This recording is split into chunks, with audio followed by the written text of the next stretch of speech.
Il y avait longtemps qu'en France, on avait interdit les messes. C'est arrivé une fois, pendant la Grande Terreur, à l'ombre de la guillotine, sous la Révolution française. Et pour assister à un office religieux, il fallait aller dans une chapelle d'ambassade si on n'avait pas trop peur d'être repéré par la police. Après plus de 200 ans, nous voici retournés à une situation, je dirais presque analogue. Il n'y a pas encore la guillotine, mais on ne sait jamais. Il y a les masques, c'est un début. C'est un début, disons, c'est un début avec aussi des autorisations de sortie, là, qui ne nous ramènent pas à 200 ans en arrière, mais quand même un petit peu plus tôt. Et certes que nous les remplissons nous-mêmes, mais peut-être que c'est un exercice pour que quelques temps plus tard, dans quelques mois, ce soit d'autres qui les remplissent. Et si nous sommes aujourd'hui devant cette belle église Saint-Sulpice, eh bien c'est parce que Notre-Dame a brûlé.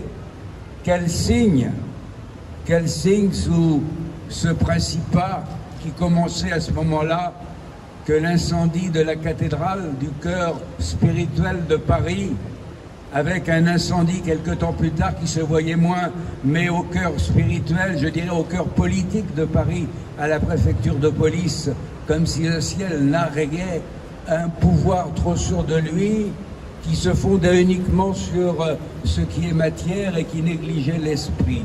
Frappé en plein cœur sur l'île de la Cité, Notre-Dame et la préfecture de police. Cela dit, je suis reconnaissant, effectivement, comme l'a dit M. Poisson, à nos amis policiers d'être là et de veiller sur nous, parce que certains, je le sais, sont catholiques, mais peut-être pas tous, mais en tout cas, nous avons une fraternité avec eux. C'est ce que j'appellerais la fraternité du mépris, dans laquelle nous tient le pouvoir en place. Bravo ! Parce qu'on leur a fait faire, on leur a fait accomplir des tâches extrêmement dangereuses. Et quand ils ont été attaqués, eh bien, on a vu l'incapacité de la justice à punir comme il le fallait leurs agresseurs.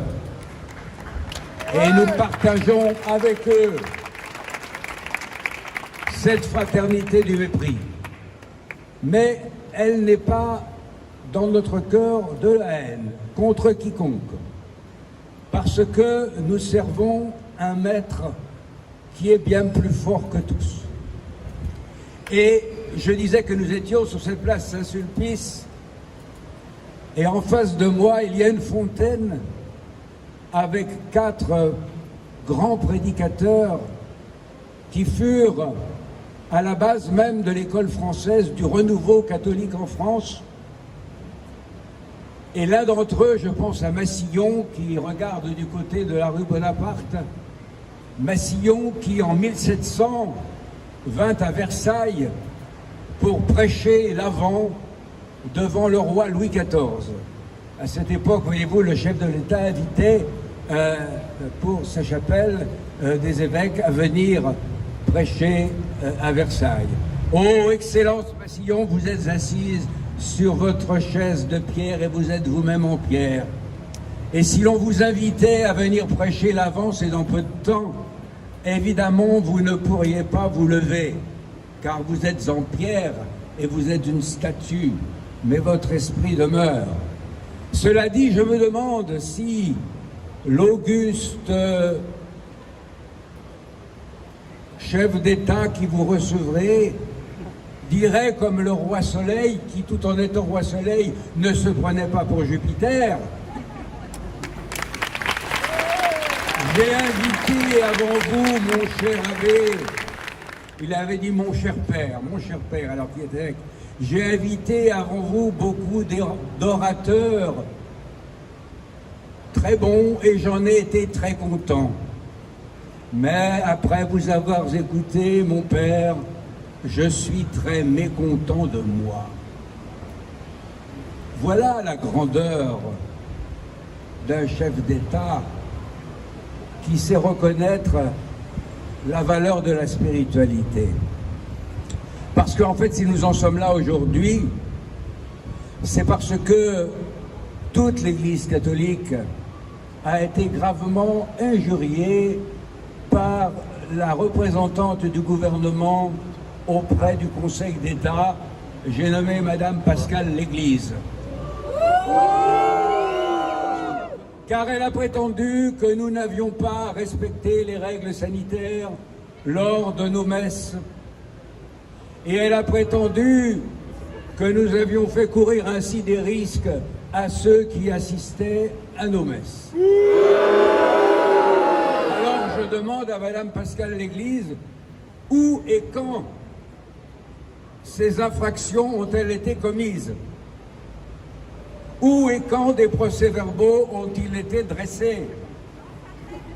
Parce qu'on ne peut pas accuser sans preuve. Et c'est à l'accusation de faire la preuve de la culpabilité, et non pas le contraire, du moins en droit français. C'est la raison pour laquelle le Conseil d'État n'a pas dit son dernier mot.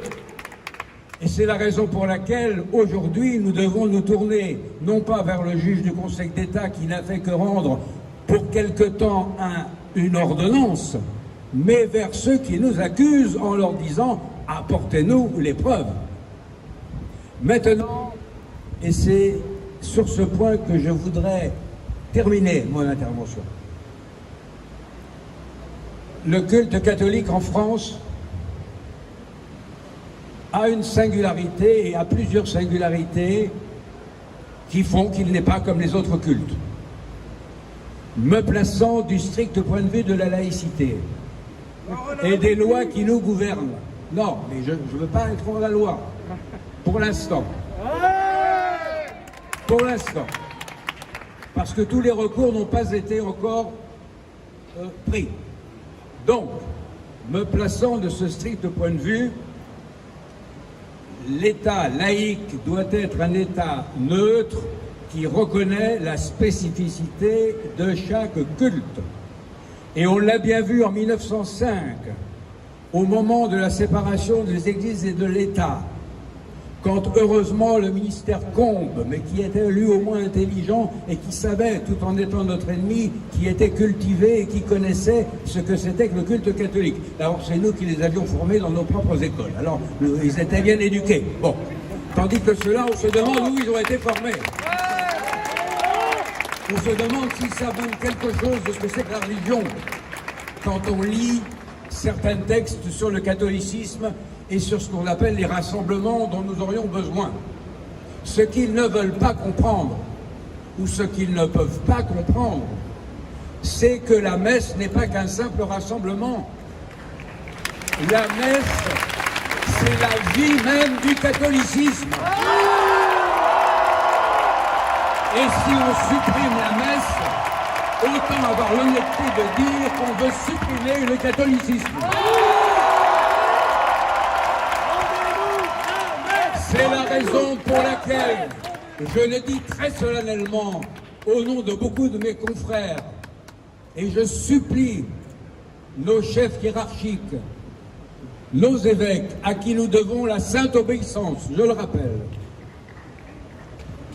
d'être inflexibles sur ce qui est non négociable, à savoir la nécessité de la messe.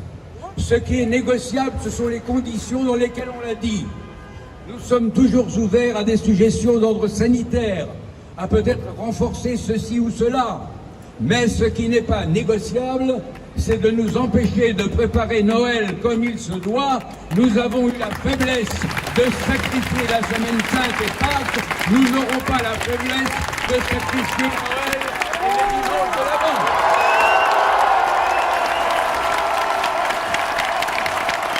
Et on aura beau envoyer toutes les forces de police qui existent en France pour dresser des procès-verbaux dans les églises, eh bien nous y serons quand même.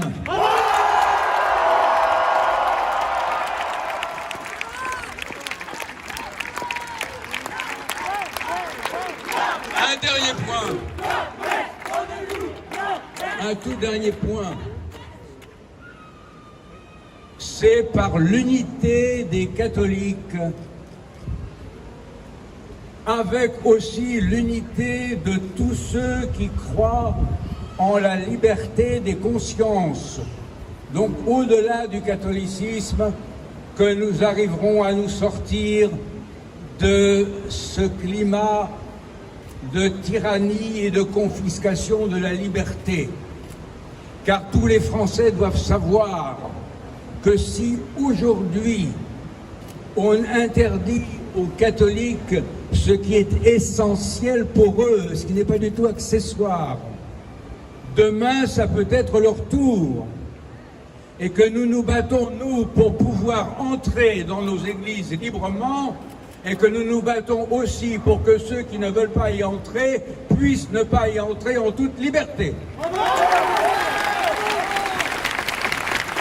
C'est ainsi que la paix s'est établie en France entre différents courants de pensée. Et nous n'accepterons pas des décisions liberticides qui divisent les Français, mais qui remplissent peut-être certaines poches. Car au fur et à mesure qu'on faisait monter l'angoisse et les températures dans certains hôpitaux, il n'a échappé à personne que la bourse montait et que plus la ruine allait s'abattre sur des millions de personnes, il y a des portefeuilles qui se gonflaient singulièrement. Bravo ! Alors nous ne serons pas complices de cela. Mais d'abord et avant tout, notre lutte, elle n'est pas politique, elle n'est pas sociale, elle est spirituelle et elle se fonde sur le droit de l'homme le plus sacré, la liberté de sa conscience devant Dieu et la liberté de pouvoir croire ou ne pas croire, et s'il croit, d'accomplir les actes que sa religion lui commande et non pas ce que l'État lui commande dans sa religion.